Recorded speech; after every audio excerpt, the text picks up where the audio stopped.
Hi, welcome to my YouTube channel. That's the second time I tried hitting the button and it just didn't click on. So, do you guys ever like surf I always surf the headlines for the tarot readers, and without fail, you'll always see something that says something like, they regret the way that what their friends told them, or their friends told them that they must have been lying about you, or something like that, right? Does that work on you guys? For one thing, who's they? Right? They? Who's they? it's like feeds into schizophrenia. What's happening? Who's thinking about me? Right? I don't know. I think about a lot of people. It's never negative. It's different. Everybody's different. It wouldn't be cool that way, though, right? I mean, I don't know. Welcome to my YouTube channel. Like, share, and subscribe. We're going to do a collective energy reading. Take what resonates and leave the rest behind. What's the other thing I'm supposed to say? This is for entertainment purposes only. If you find yourself not resonating with this material, that means that you're not resonating with it, and I don't know what else to say. You can watch it, not watch it. Five of Swords. No way. We're not conflicted, are we? Is this inner conflict, or is this people on the outside, right? They're thinking about you. They're innerly conflicted about you.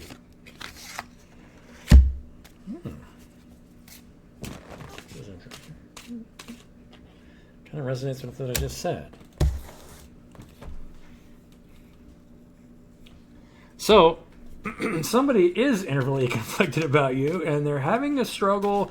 They're struggling coming forward from a place of lack. If that makes sense. Ooh. But they're dying. They're dying to their old self. Huh. What else do we have to say? So, obviously, we haven't got the attractive card. So, we haven't got the Empress yet. I'm getting a feeling that she's coming out here, though. We got the Chariot, Five of Pentacles, Five of Swords, Two of Cups. Somebody wants to fall in love with you, but they're conflicted. And they don't feel like they have what... But they're dying to old ideas. What's the difference? Let's see what's going on here. This feels like outside energy to me. This isn't... For once, this is different. Innovative ideas. Thinking about coming towards you with an offer.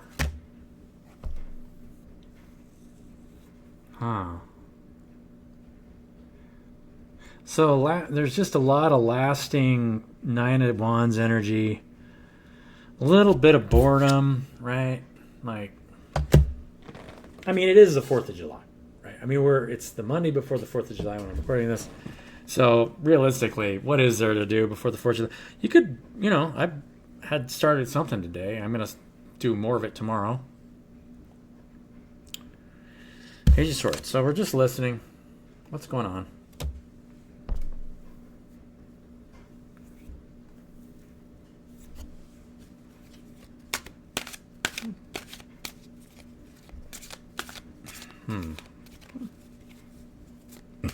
Death is in the air. Hierophant. Okay, this is...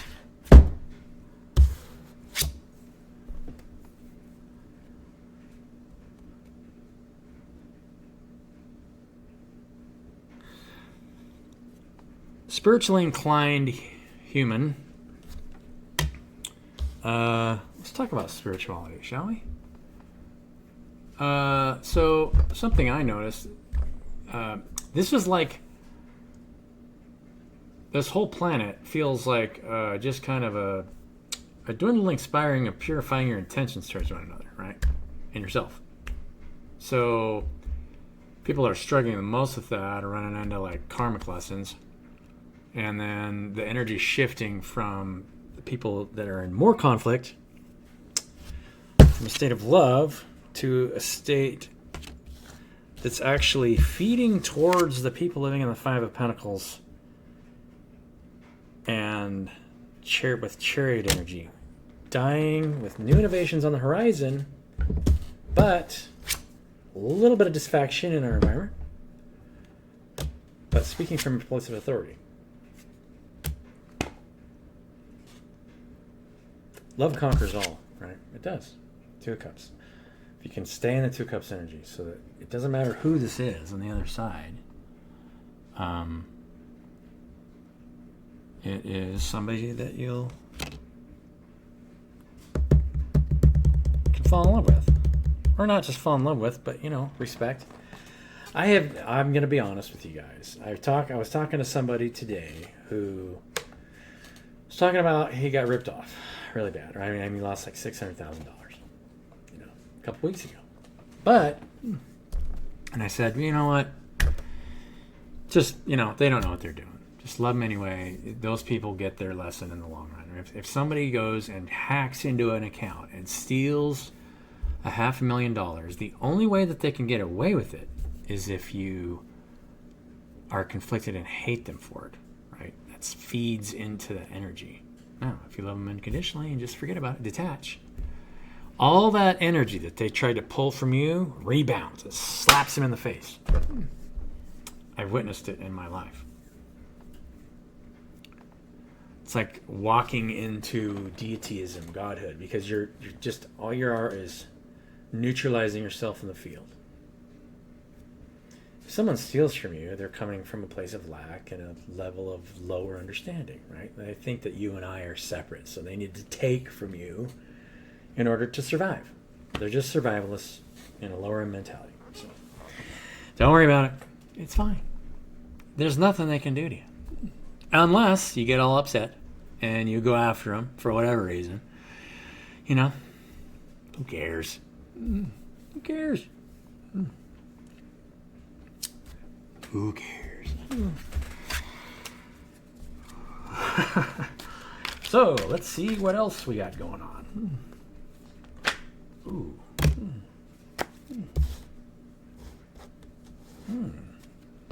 We're fighting them off, right? From this higher energy.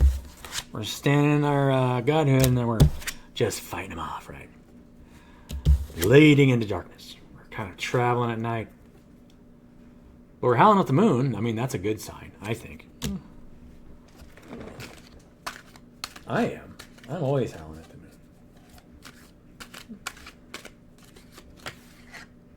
moon. Ooh, maybe we're bringing justice. Maybe we're bringing justice from our howlings at the moon. What's this justice card? Spirit. Divine, we'll divine it. Survey says... Oh! Justice from a broken heart. Man. So are receiving justice from a broken heart? Yeah, when people don't love you and they're not showing love back at you, then justice will be served. I mean, we just got to talking about it. If somebody's trying to steal from you, obviously they're not loving you. And if you know where you're at and what you're doing, then you can bring justice to a broken heart. That's the only lesson that we really have to learn here, right? Is unconditionally loving one another, no matter what people want or don't want, and just do what you're asked. A lot of times, if you do, and this is true, a lot of people don't get this. If you are afraid of a scammer coming after you, you don't. For one thing, they won't ever interact with you. And if they do interact with you, if your fear draws them in, because your fear will draw them in, if you're afraid of that, because you're creating it in your reality, right? You're projecting a thought form that's creating a reality that you're attracting toward yourself of somebody for you to be afraid of. So you're going to attract that. Now, if somebody tries to scam you and take money from you or whatever, could be your couch, could be your cat. They like your cat. They saw it from across the street. Like, man, that chick has got the best cat. I really want that cat. I would never do that. I don't care that much about cats. Anyway, so somebody steals from you and you say, okay, and you just do what you're asked and you go through the little scheme. And then if it doesn't upset you when it gets to the end of the, because it will get to the end of the road, it will become very obvious what they're doing, and they will expose themselves in some way. And you just say, all right, goodbye, we'll catch you later. You'll drive them in a karmic cycle, as long as you don't try and fight them. Now, conflict begets conflict, right? They are conflicted because they feel like they need to take from you. They're conflicted. Why would we feel like we need to take from one another? We are creators. We create our own reality, right? We create our state of being. We love one another unconditionally. And if you can keep that state, and then, the little things out there, they kind of, they do what they do, right? But some people are like us. And eventually, enough of us are going to get together and we'll change this place together. Until then, we will always have the people trying to feed. We'll be separated and trying to feed off one another. People will be trying to feed off one another. But you have to get to the state of awareness, where you can heal any conflict.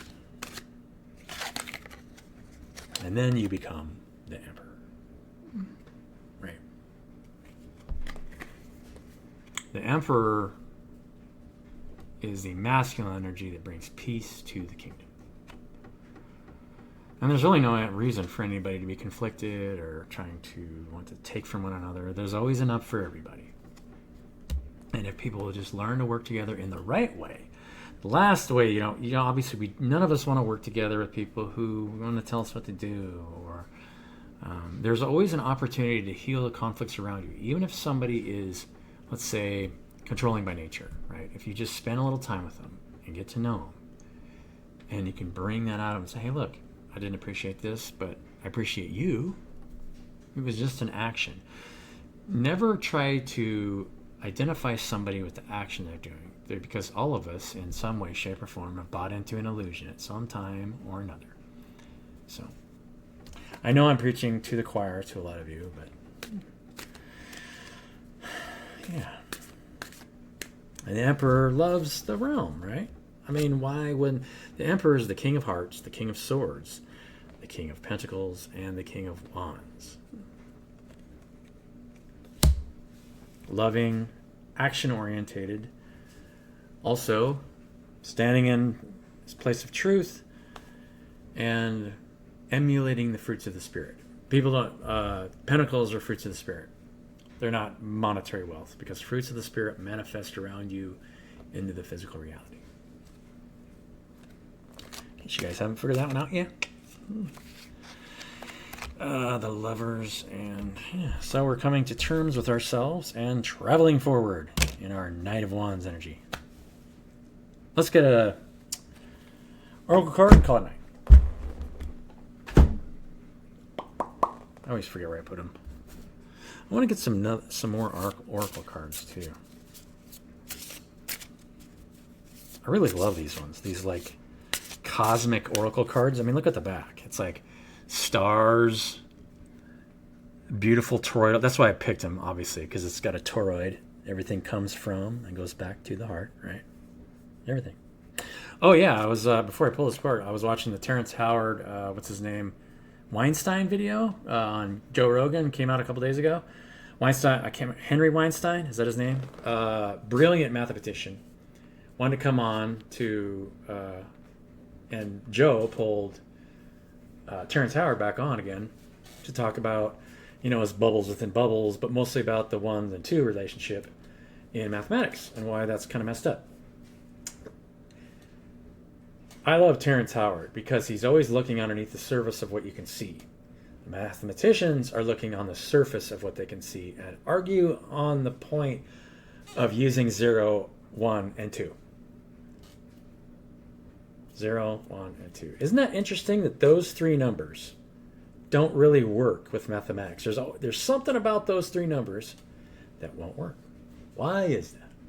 Now, Terrence Howard kind of started to talk about it a little bit, but Weinstein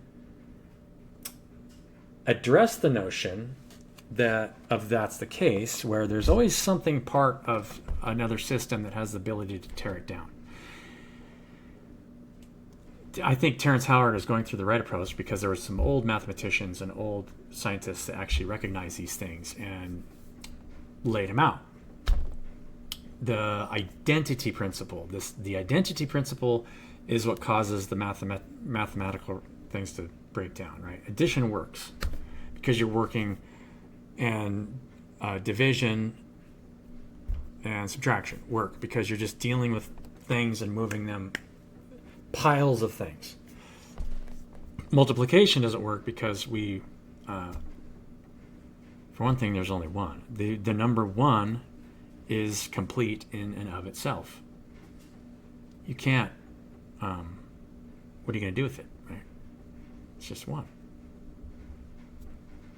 It's talking about the state of reality that is wholeness, and so if you can't move out of a state of wholeness. That's why 1 times anything is just that number. One doesn't represent anything, and it represents everything at the same time. 0 is similar, right? It's the inverse of 1. Because one is describing the process of going from one point all the way back to the original point, or 0, which means that you never went anywhere. You're really never going anywhere. All of us are 1. 2 is describing the first state of reality that splits to create something more than 1. And so 2 is unique, where it doesn't follow mathematical principles and square root equations like this. The square root or the third square root of 2 is the same as the square root of 2, and so on and so forth. 1.7 something. I don't know. Yeah. Another thing that they talked about. Sorry, I'm rambling on. This is supposed to be a tarot reading channel, but it's just me. I'm sorry. I'm just being me. The other state of reality is when they were talking about spatial relationships. The spiral tree of life. What's it called? The flower of life. And so Terrence Howard says, well, there are no straight lines in space. And then of course Weinstein pops up. See, there you go. You're coming to a conclusion that just doesn't. But when you look at the surface, it's easy to find a straight line in something, right? There's a straight line on this video where I'm making. But if you look close enough, it's not straight. And it's always moving. It's another thing that you argued was potential energy versus kinetic energy. Because even if you look at what's supposedly potential energy are just fields moving within the fields. There's nothing static anywhere. And so the illusion of something moving is something that it was already doing anyway. You're just looking at fields moving within fields in a different pattern. That's all you're doing. So there, technically speaking, isn't any difference between potential and kinetic energy other than your ability to watch something interact with something to create the illusion of motion where there is an illusion that there wasn't in the beginning, if that makes sense. So the bottom line is that the world that you observe with your eyes always has a deeper reality behind it, right? There's always a lot more going on there than you might realize. And that's the point of the story, which is what Terrence Howard was trying to get to in the first place, and Henry Weinstein was having a hard time grasping because it starts to drop into philosophy, but it also actually drops into the nature of reality and something that they still haven't grasped on. But these things are all coming to the public forefront because before, discussion about these things was suppressed because it directly violates the whole mission of the Department of Education, was to keep you less educated for as long as humanly possible. Okay, I'll quit talking about that. We're going to draw one oracle card and call it a night. Walk your truth. This is your truth. Is that unconditional love will heal this world, drive everybody into a karmic cycle, and then eventually we'll all walk into the light and be free. But that's the only way we're going to do it together, right? I mean, how else could we do it? Love you guys. Have a beautiful day, and I will catch you on the next one.